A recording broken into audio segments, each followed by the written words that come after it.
Everyone, मैं हूं अभिषेक sir from Edumate study group, जहां हम क्लास 1 से क्लास 12 के सभी बच्चों को पढ़ाते हैं और सिखाते हैं दिल और जान से किताबों की और लाइफ की डिफिकल्ट कॉन्सेप्ट्स। और इसी को ध्यान में रखते हुए हम तुम्हारे लिए लेकर आए हैं 10 मिनट सीरीज, जहां पर हम तुम्हें सिखाएंगे 10 मिनट में डिफिकल्ट कॉन्सेप्ट्स जो कई बारी स्कूल में परेशान करते हैं या किताबों से पढ़कर समझ नहीं आता है, वो भी 10 मिनट में। सो विदाउट वेस्टिंग टाइम शुरू करते हैं आज की class. Hello everyone, my name is Pradeep sir. I am from Edumate study. मैं एडुमेट में मैथ्स और अकाउंट्स पढ़ाता हूँ। आज हम बात करने जा रहे हैं वैल्यूएशन ऑफ गुडविल। तो गुडविल क्या है? सबसे पहले तो आपको ये पता होना चाहिए कि गुडविल होता क्या है। गुडविल का मतलब होता है वैल्यूएशन एक कंपनी की रेपुटेशन मार्केट में। तो वैसे तो उसको कैलकुलेट करना बहुत मुश्किल है, लेकिन फिर भी किसी सिचुएशंस में हमें उसे कैलकुलेट करना पड़ता है। तो सबसे पहले why need for valuation of goodwill. Goodwill की जरूरत क्यों है, क्यों गुडविल को कैलकुलेट किया जाता है और कैसे कैलकुलेट किया जाता है, इसके बारे में बाद में बात करेंगे। पहले बात करते हैं कि हम गुडविल को कैलकुलेट क्यों करते हैं। एग्जाम्पल से समझते हैं। मान लीजिए एक मिस्टर ए और मिस्टर बी, दो लोग हैं। इन्होंने एक बिजनेस स्टार्ट किया जिनमें दोनों ने इन्वेस्टमेंट करी 1 लाख रुपीज ईच।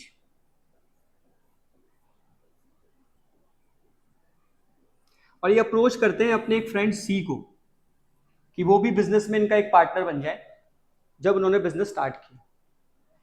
लेकिन सी ने कहा नहीं, ज़रूरत नहीं है, वो एक अच्छी जॉब कर रहे हैं तो वो उसी से खुश हैं। तो कोई नहीं, ए और बी ने अपना बिजनेस स्टार्ट किया।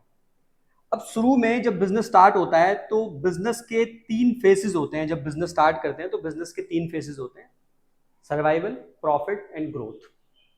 सर्वाइवल का मतलब है कि जब बिजनेस स्टार्ट होता है तो पहले दिन से प्रॉफिट होना शुरू नहीं होता, धीरे धीरे करके बिल्ड होता है बिजनेस और धीरे धीरे करके प्रॉफिटेबल होता है। तो किसी बिजनेस में 2 साल लग जाते हैं, किसी बिजनेस में 3 साल लग जाते हैं, 5 साल लग जाते हैं बिजनेस को प्रॉफिटेबल होने के लिए। लेकिन जब बिजनेस प्रॉफिटेबल होता है तो उसके बाद जो पार्टनर्स हैं, जो मैनेजमेंट है, वो चाहती है कि बिजनेस को ग्रो किया जाए, तो डिफरेंट डिफरेंट ब्रांचेस उसकी खोली जाती है। तो 10 साल तक इन्होंने बिजनेस किया और 10 साल होने के बाद जो इनका कैपिटल 1 लाख रुपीज ईच था वो बढ़कर 20 लाख रुपीज ईच हो गया। 10 साल बाद सी भी एक जॉब कर रहा है। अब 10 साल बाद सी ए और बी के पास आता है और ए और बी से बोलता है कि भाई कैसे चल रहा है बिजनेस। तो ए और बी कहते हैं कि ठीक चल रहा है भाई। तो पूछता है कि आपका प्रॉफिट कितना है एनुअली। तो वो कहते हैं हमारे एनुअली प्रॉफिट लगभग ईच 10 to 15 लाख रुपीज हो जाता है, ए को भी और बी को भी। तो सी कह रहा है बड़ा अच्छा है। तो आज सी कहता है कि मुझे भी अपना पार्टनर बना लो। अब क्योंकि आपके 20 लाख रुपीज बिजनेस में है तो मेरे पास भी 20 लाख रुपीज आ गए हैं, तो मुझे भी अपना पार्टनर बना लो।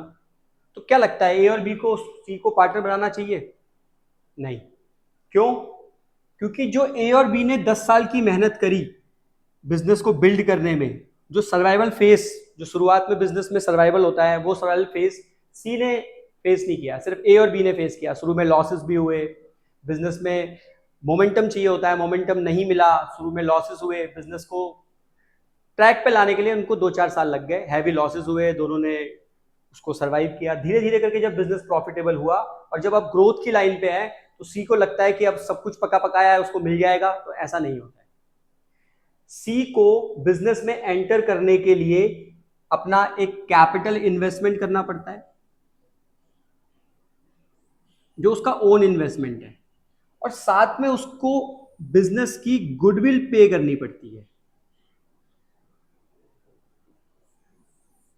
क्यों? क्योंकि जो गुडविल, जो मार्केट में ए और बी ने नाम कमाया है, उस नाम के उसको पैसे देने पड़ते हैं। मतलब सिर्फ 20 लाख रुपीज ऐड होके वो पहले दिन से ही प्रॉफिटेबल हो जाएगा, जबकि ए और बी ने प्रॉफिट कमाने के लिए 5 से 7 साल लगाए हैं। 5 से 7 साल शुरू में उनको हैवी लॉसेस हुए, तो उस लॉस को कैसे कवर किया जाए? अब वो प्रॉफिटेबल हुए हैं तो सी को लग रहा है कि प्रॉफिट हो रहा है। अब सी को लग रहा है कि प्रॉफिट हो रहा है तो आज से ही वो बिजनेस में इन्वेस्ट करे और आज से ही प्रॉफिटेबल हो जाए, तो ऐसा पॉसिबल नहीं है। तो अगर सी को बिजनेस में एडमिट होना है तो उसको इन्वेस्टमेंट के लिए अपना कैपिटल लाना पड़ता है और लानी पड़ती है मार्केट में जो जनरेट करी हुई ए और बी की गुडविल है, उसका एक शेयर, जितने शेयर के लिए बिजनेस में वो एडमिट हो रहा है। तो वो शेयर कैसे कैलकुलेट हो? तो उसके लिए पहले हमें गुडविल को वैल्यू करना पड़ता है। वैसे तो गुडविल को वैल्यू करना पॉसिबल नहीं है, लेकिन फिर भी एक एस्टिमेटेड वैल्यू होती है जो सिचुएशंस में हमें कैलकुलेट करनी ही पड़ती है। तो हाउ टू कैलकुलेट गुडविल, तो गुडविल को कैलकुलेट करने के हमारे पास डिफरेंट मेथड्स हैं। तो वैसे तो हमारे पास 3 मेथड है गुडविल कैलकुलेट करने के लिए, लेकिन क्योंकि आप 12th क्लास में हो और 12th क्लास के बच्चे के लिए जो सबसे इंपॉर्टेंट और सबसे जरूरी मेथड है, जो रेगुलर मेथड आपको admission retirement that different chapters में मिलेगा, उसको बोलते हैं एवरेज प्रॉफिट मेथड। तो आज हम पहले उस चैप्टर के बारे में डिस्कस करेंगे। तो हम बात करते हैं हाउ टू कैलकुलेट गुडविल। तो हाउ टू कैलकुलेट गुडविल में there are 3 methods. First method है आपका एवरेज प्रॉफिट मेथड।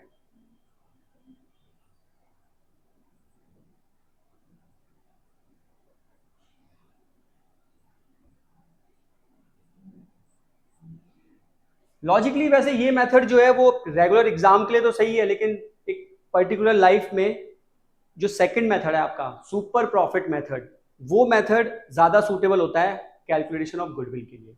क्यों? क्योंकि एवरेज प्रॉफिट मतलब जो कंपनी ने प्रॉफिट कमाया वो सिर्फ गुडविल से नहीं कमाते, एक्चुअली सुपर प्रॉफिट जो है गुडविल से कमाती है। अगर 10 लोग बिजनेस कर रहे हैं और 10 में से 1% जो है वो बाकी 10 के मुकाबले ज्यादा प्रॉफिट कमा रहा है, तो एक्चुअली उसकी गुडविल मार्केट में ज्यादा है। क्यों? क्योंकि वो बाकियों के नॉर्मल प्रॉफिट से एक्स्ट्रा प्रॉफिट कमा रहा है, और उसी एक्स्ट्रा प्रॉफिट को हम कहते हैं सुपर प्रॉफिट। तो फिलहाल क्योंकि मेथड तो है तो हम डिस्कस कर लेते हैं एवरेज प्रॉफिट मेथड। तो एवरेज प्रॉफिट मेथड में हम गुडविल कैसे कैलकुलेट करते हैं? तो goodwill equals to average profit into number of year purchase. अब नंबर ऑफ ईयर परचेज क्या होता है? तो वैसे तो आपको ये क्वेश्चन में गिवन होता है हमेशा ही, लेकिन फिर भी इसके लिए भी एक पूरी सीरीज बन सकती है number of year purchase. Number of year purchase का मतलब क्या है, इसको भी हम 2 मिनट समझते हैं पहले। फॉर एग्जाम्पल मिस्टर ए ने एक बिजनेस स्टार्ट किया, 10 लाख रुपीज का इन्वेस्टमेंट किया,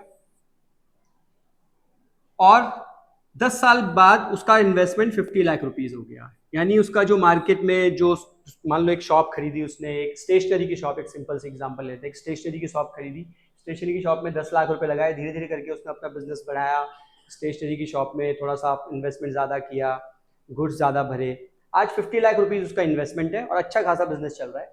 अब मिस्टर बी भी सोच रहा है कि उसी मार्केट में एक शॉप खोल ले, same kind of shop, same kind of business, same kind of amount, मैंने 50 लाख रुपीज ही इन्वेस्ट करना चाहें।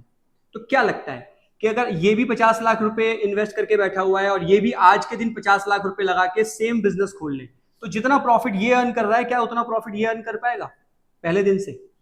नहीं। तो बी एस्टिमेट करता है कि जितनी गुडविल इसने बनाई है उतनी गुडविल को जनरेट करने के लिए उसे कितने साल लगेंगे, हाउ मेनी ईयर्स, कितने साल में वो उतनी गुडविल क्या कर सकता है, परचेज कर सकता है। परचेज का मतलब खरीदना नहीं है यहाँ पर, परचेज का मतलब जनरेट करना है, कि हाउ टू जनरेट, मतलब कितना गुडविल कितने टाइम में, जितना गुडविल इस बिजनेस का है, जिस बिजनेस की बात हो रही है, वो कितना टाइम लगेगा उस गुडविल को उतना जनरेट करने के लिए, तो उसको हम कहते हैं number of year purchase. Average profit की बात करें तो एवरेज प्रॉफिट एक सिंपल सी बात है कि एवरेज प्रॉफिट का मतलब होता है sum of profits upon number of years. मतलब एक किसी का एवरेज कैसे निकालते हैं, सिंपल, आपने 11th क्लास में 10th क्लास में एवरेज निकालना सीखा ही होगा कि कैसे हम एवरेज निकालते हैं। तो सम ऑफ प्रॉफिट्स, बस इंपॉर्टेंट क्या है कि इस प्रॉफिट का क्या मतलब है। प्रॉफिट मतलब ऑपरेशनल प्रॉफिट।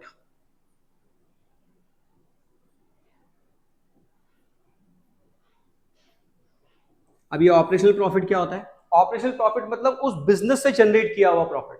बिजनेस से जनरेट किया हुआ प्रॉफिट का क्या मतलब है? जो भी प्रॉफिट है बिजनेस का ही होता है, ऐसा नहीं होता है। फॉर एग्जाम्पल आप जिसका आपका बिजनेस है, ऑपरेशन किस चीज का है आपका, तो अगर मैंने बोला कि यहाँ पर इनकी एक स्टेशनरी की दुकान है, तो स्टेशनरी से जो ये कमा रहे हैं वो प्रॉफिट। कमाने के लिए तो शायद 2 जगह से और भी कमा रहे हो, बैंक में पैसा है तो वहां से कोई इंटरेस्ट मिल रहा हो, कोई डिविडेंड मिल रहा हो, कहीं शेयर में इन्वेस्टमेंट कर रखा हूं। तो जब हम कैलकुलेट करते हैं प्रॉफिट तो वहां सब कुछ इंक्लूड कर लेते हैं, लेकिन यहां पर जब हम बात करेंगे तो यहां पर हम बात करेंगे सिर्फ ऑपरेशनल प्रॉफिट की।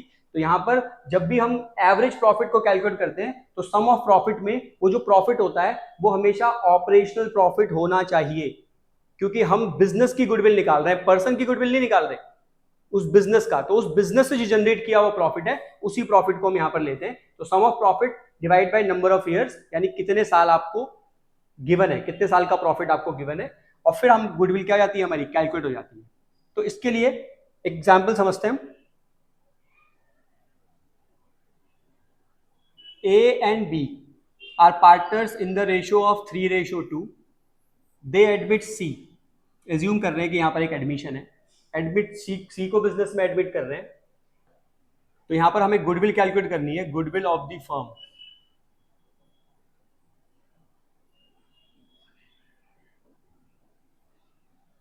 ठीक है, goodwill of the firm, goodwill of the firm calculate करने के लिए मान लो आपको 3 इयर्स का प्रॉफिट गिवन है,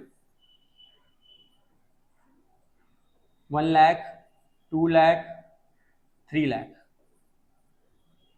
तो यहां सबसे पहले हम एवरेज प्रॉफिट निकालेंगे। एवरेज प्रॉफिट कैसे निकालेंगे, सम ऑफ प्रॉफिट्स, तीनों साल का प्रॉफिट सम करेंगे,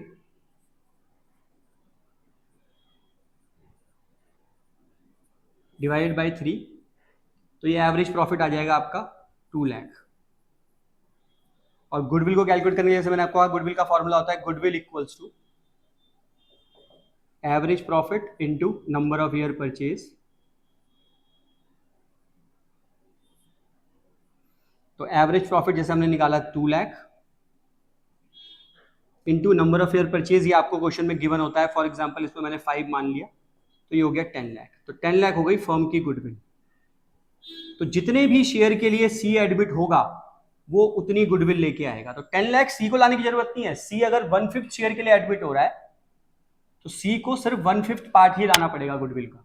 तो ये तो वैसे एडमिशन में सीखेंगे कि कैसे हम कितना पार्ट कौन लेके आता है, लेकिन फिलहाल अभी एम था हमारा वैल्यूएशन ऑफ गुडविल। तो वैल्यूएशन ऑफ गुडविल में फर्स्ट मेथड है आपका एवरेज प्रॉफिट मेथड, ठीक है, जो इस तरीके से कैलकुलेट किया जाता है आपका। Okay, done, thank you.